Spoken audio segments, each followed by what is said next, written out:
Oh my god, okay, clearly France has been, I guess, keeping some anger in. I've been making fun of them for months, maybe years now.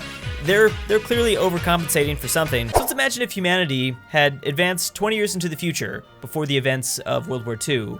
So basically everyone has 1956 technology. Like, how much worse would this conflict get?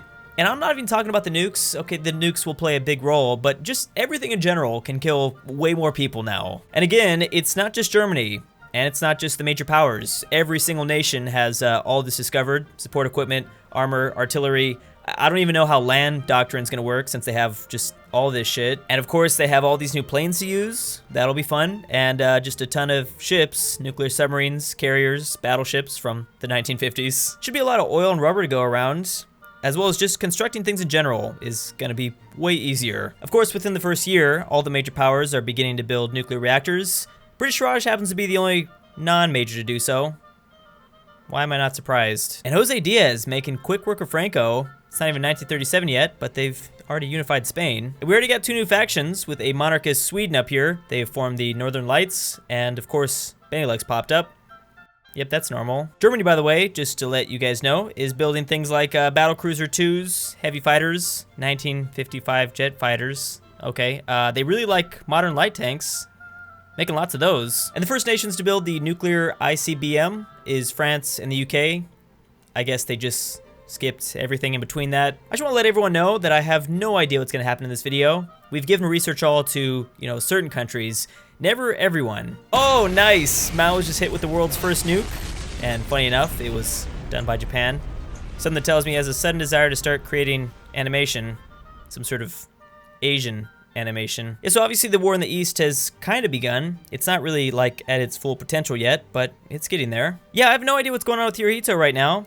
He's got some sort of vacation planned.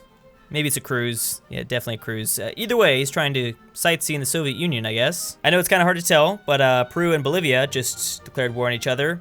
We're very zoomed in right now. Thing is, I mean, I'm not sure, but it seems like they're not really utilizing the free technology I've given to them.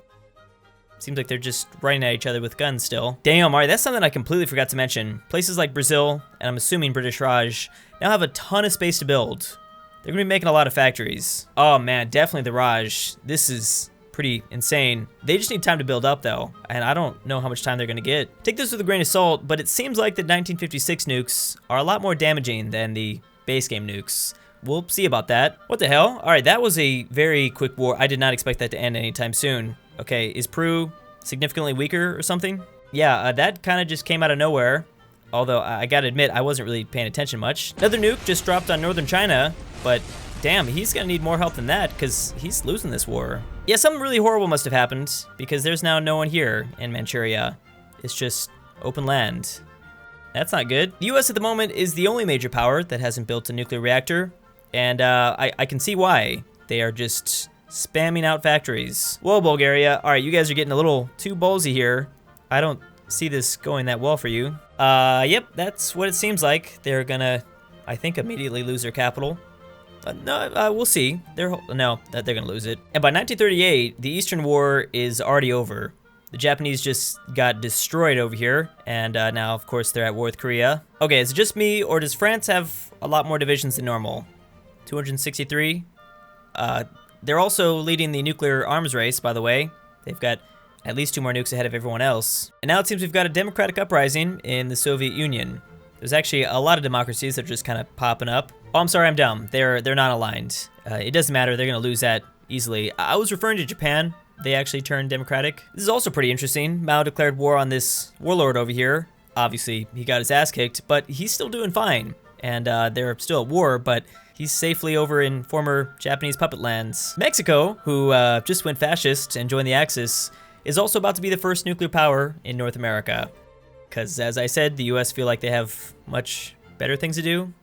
Alright, you know what, that actually might be a better strategy. And still, just before World War II breaks out, France is by far the biggest military power with almost 300 divisions. I don't know what the hell's going on. But at the same time, which I didn't even notice this, Germany has 7 million manpower. Which lack of manpower is usually the first thing to kill AI Germany. It's that time again to play everyone's favorite HOI4 game, Guess That Country. Don't know what the fuck that is. Dietsland?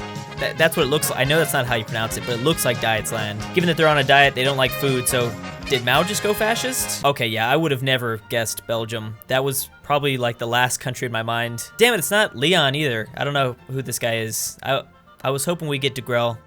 Remy taught me all about him. This is actually a pretty good starting axis, adding both Belgium and Mexico before anything's broken out. Wow, I guess Stalin plans to start World War II. He just declared war on Lithuania, calling all of the Polish faction in. There will, yep, okay, I was just gonna say that right now. There's probably gonna be some nukes dropped because the Soviets have, I think, yep, the most in the world right now. Although by the end of this war, they will probably have 0. They're just gonna drop them all in the Poles. It's always a little bit weird seeing this, even though it shouldn't be. Italy and Germany are, of course, supporting Poland. I guess it does make sense. Obviously, Joseph would as well if roles were reversed. Yeah, that probably won't help that much. You're just basically throwing away divisions. Yep, okay, there they go. And he got a whole bunch of puppets, so yeah, Stalin's looking pretty good. Nice, Portugal. I'm not sure how you did that, but I'm assuming through the focus tree. They've connected these 2 colonies. And now even more conflict in Europe has broken out. Italy's declared war on Switzerland, and I think Germany's going after Denmark or something. And 2 big ideological changes happened around the same time. Spain joined the Allies, so they went democratic, and yep, France is doing their thing. Damn it, there goes all the drugs. Okay, this is a sad, sad day. Yeah, it's not gonna stop here. I don't think it's gonna be as crazy as our like 100 nukes per country video, but there's gonna be certainly a lot of fallout. Also, I believe I can confirm these ICBM thingies, whatever that is. Yeah, they're a lot more powerful than just regular nukes. And while that all plays out, it looks like North America is gonna be just as interesting because Canada, I think, might be helping out Mexico. Perfect, and there it goes. This is actually amazing. I've always wondered if the US could survive an attack from both the north and the south. I think they'll be fine. Problem is, France is just terrifying. I don't know what's going on. They have almost 500 divisions, 16 nukes, and they're not being very friendly. This would definitely be hurting them, I would guess. Oh, and I also forgot to mention that Stalin declared war on Finland, calling in all of the Northern Lights. All right, you guys tend to have trouble in this conflict, and this situation doesn't look like it's gonna be much better. Maybe. South America is beginning to look like a nice Axis foothold. Unfortunately, just north isn't. Yeah, that didn't go so well. And the US is just now beginning to build their first nuke. And I think they stole that reactor from Mexico, but it's about time. Unfortunately though, FDR was not able to escape the fallout. Both Washington and New York got nukes to the face. But it's all good. I mean, that's pretty normal in this world. Even London got a little taste. It looks like the Allies are about to single-handedly destroy the Axis. No help from the Soviets, no help from any other faction. That's pretty impressive. And of course, as democratic nations, they're gonna have just the most boring, basic peace treaty. US, UK, they barely took any land. Everything else is just installing new governments. But the Soviets are about to take these 3 countries in the north, or they're actually gonna puppet them more than likely. No, wait, that's really odd. They let Sweden just go. Sweden is fine, okay. Either way, there is a World War III, I think, brewing. I'm not sure how it will break out though. But first, Western democracies, of course, have to attack the Middle East, just for reasons and resources. That didn't take long at all. And again, I like how the UK is continuing to just, take a little piece of land, just a couple pieces of land here and there. Weird. Out of all the territory they could have took, the UK took this part of Iran. I wonder why. And here's World War III in 1941. The Soviets declared war on Turkey right after that war finished up. Probably not the best plan. Oh my god, okay, clearly France has been, I guess, keeping some anger in. I've been making fun of them for months, maybe years now.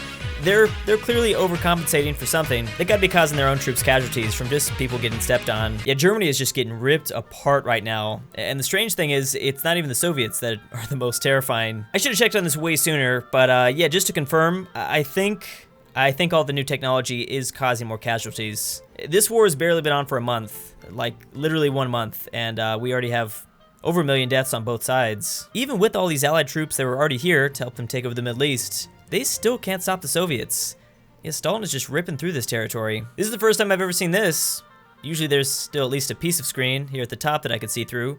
Nope, not here. I mean, I guess it shouldn't be super surprising. The Allies had done most of the work up until this point. The Soviets and the French just kind of sat there and watched and really built up. And here's the end of World War III. I can't believe how easy that was. I was actually kind of hoping the Allies would win just because we haven't seen that in a while. Everything still looks the same. It doesn't look that crazy. French Raj is kind of interesting. Also, Britain isn't great anymore. They're just Britain, I guess. You know what? I know someone you can call. America was just renamed to Louisiana. Really loving these name changes. I'm assuming that's because they're a puppet to France. Yes, it is. Oh, I love that so much. This would actually be a really cool Cold War world. Everything is controlled by the Comintern, yes. But if you look at the actual puppets, I mean, France has, well, it seems like they have everything. No, it's actually, woo, it's close. Stalin might actually have a little bit more. I guess it would look something like this if they were to leave the faction. Anyways, guys, thank you so much for watching, and I'll see you next time. And as always, big thanks to my Patreon supporters: Furry Cruise, Swiss Argo, KMT for China, Sister Fister, Leather Daddy Lennon, Jake Paul's My Daddy, Yeet God McNeckass, Maxi G, Tyler, Matthew Rembish, Caitlin Liu, Sean Spillman, Jen's Love Disc, Bruce Vacation, Matthew E, Elijah Senpai, Kirby, Wyone, and Elfie C.